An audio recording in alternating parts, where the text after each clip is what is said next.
इन सारे पुण्यों का फल है राम जी में प्रेम हो जाना। सकल सुकृत फल राम स्नेहु।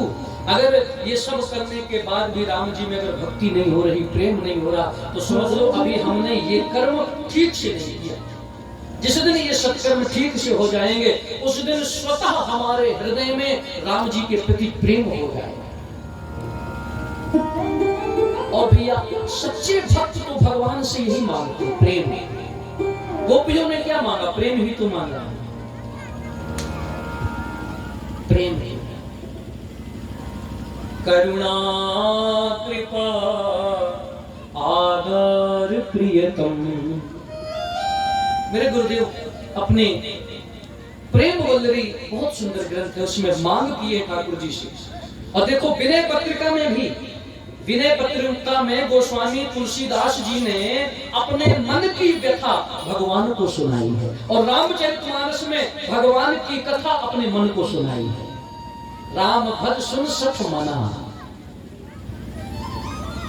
मन की व्यथा अगर सुनाना हो तो भगवान को सुनाओ, और मन को यदि कुछ सुनाना हो तो भगवान की कथा मन को सुनाओ। बात समझ में आई? मन की व्यथा दुनिया वालों से मत सुनाना, केवल सुन करके मजे लेंगे बस, कोई सहारा नहीं बनने वाला, और अगर होगा तो बिगाड़ और देंगे। मन की व्यथा भगवान से सुनाओ। गोस्वामी जी ने अपने मन की व्यथा विनय पत्रिका के माध्यम से सुनाई है भगवान को, और अपने मन को रामचरित्र सुनाया। मेरे गुरुदेव लिखते हैं, करुणा कृपा आगार प्रियतम, ऐसी कृपा अब कीजिए, सहज सुमिरन हो यही महा, दैन्यता नहीं दीजिए। मेरे हृदय में सहज में आपका सुमिरन हो, स्मरण हो, मेरे हृदय में प्रेम हो, दैन्य हो, भक्ति हो, बस यही कृपा कर दो बस। और हम आप सब बस लेकर के माताएं आरती गई, ओम जय जगदीश हरे, सुख संपत्ति घर आवे, कष्ट में तन का। बस थोड़ी सी आरती करिए, तुरंत सुख संपत्ति घर आवे, बस संपत्ति आवे। और असली संपत्ति क्या है वो तो भूल ही। मैंने कहा था संपन्न नारायण स्मृति ही विपन्न नारायण विस्मृति। भगवान को भूल जाना से बड़ा कोई विपत्ति नहीं, भगवान की याद से बड़ी कोई संपत्ति। कह हनुमंत विपत प्रभु सोई, जब तब सुमिरन भजन। भगवान की याद आए। वेद पुराण संत मत एवं, ये सब वेद पुराण शास्त्रों का मत है कि हम अगर कोई भी कर्म करें, पुण्य कर्मों का फल है क्या? श्री राम जी में प्रेम। ये रामचरित्र रचि महेश निज मानस राखा। ये रामचरित्र कोई साधारण व्यक्ति का लिखा नहीं है, न साधारण व्यक्ति ने सुनाया। इस रामचरित्र को भगवान शिव ने बहुत पहले इसकी रचना कर दी थी, लेकिन दिया नहीं, किसी को सुनाया नहीं। देखो किसी पिता के खूब धन हो और उसने खूब धन मकान जमीन इकट्ठी कर ली, और यदि उसकी संतान सुपात्र नहीं है तो यह उसके लिए हितकर नहीं होगा कि उसको नहीं देना चाहिए। जब तक सुपात्र ना मिले, क्योंकि धन भी अगर दान भी देना है ना, कोई अच्छी चीज भी किसी को सुनाना है, भगवान की कथा भी सुनाना है, तो किसी न किसी पात्र को, सुपात्र को सुनाना चाहिए। भगवान शिव ने बहुत पूर्व में शंभु की नहीं चरित्र सुहावा, बहुरी कृपा कर तुम्हें सुना। बहुत कृपा करके माता जगदम्बिका पार्वती जी को सुना। ये राम कथा सुने बैठी है महेश्वरी माता जी, जिनकी छत्र छाया में हम आप बैठे। ये मत मानना कि केवल हम आप सुन रहे। माता जी ने बड़ी अनुग्रह के साथ में अपने स्वामी, अपने प्रियतम, अपने इष्ट भगवान भोलेनाथ से प्रार्थना करने के बाद रामचरित्र को सुना है, और वही कृपा करके हम आप लोगों को सुनवा रहे हैं कि आप लोग भी सुनो, आप लोग भी कल्याण करें।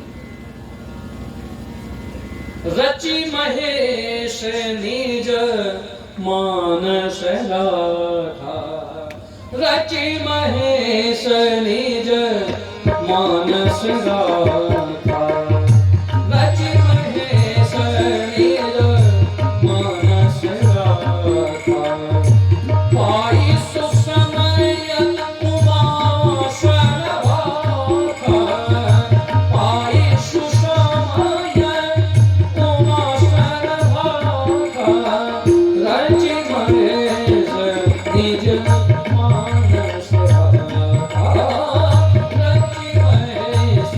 निज मानस।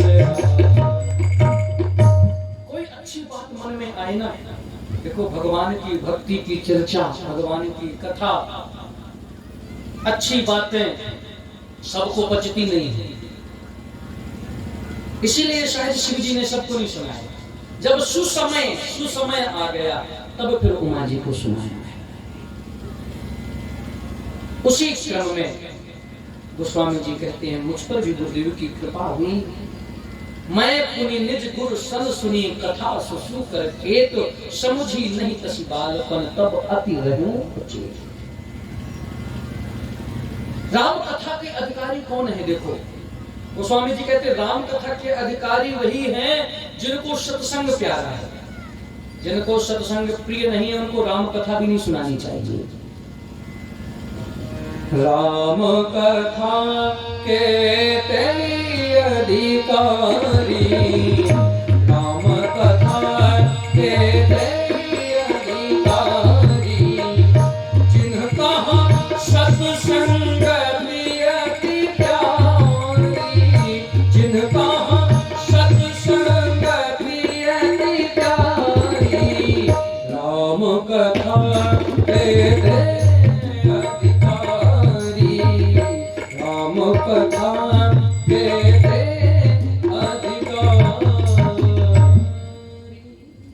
राम कथा के अधिकारी वही हैं जिनको सत्संग प्रिय है। एक बार की बात है, तीर्थराज प्रयाग में माघ के महीने में, आज भी लगता है माघ में मेला लगता है ना, अभी कुछ दिन अभी तो माघ था, और माघ में मेला लगता है। कहां? तीर्थराज प्रयाग में। माघ मकर गत रवि जब होई, तीर्थ पति ही आव सब कोई। सब लोग वहां जाते हैं, और वहीं तीर्थराज प्रयाग में कौन रहते हैं? तीर्थराज प्रयाग में गोस्वामी जी कहते हैं एक संत रहते हैं। वो संत कौन है? भरद्वाज मुनि वैसे ही प्रयाग,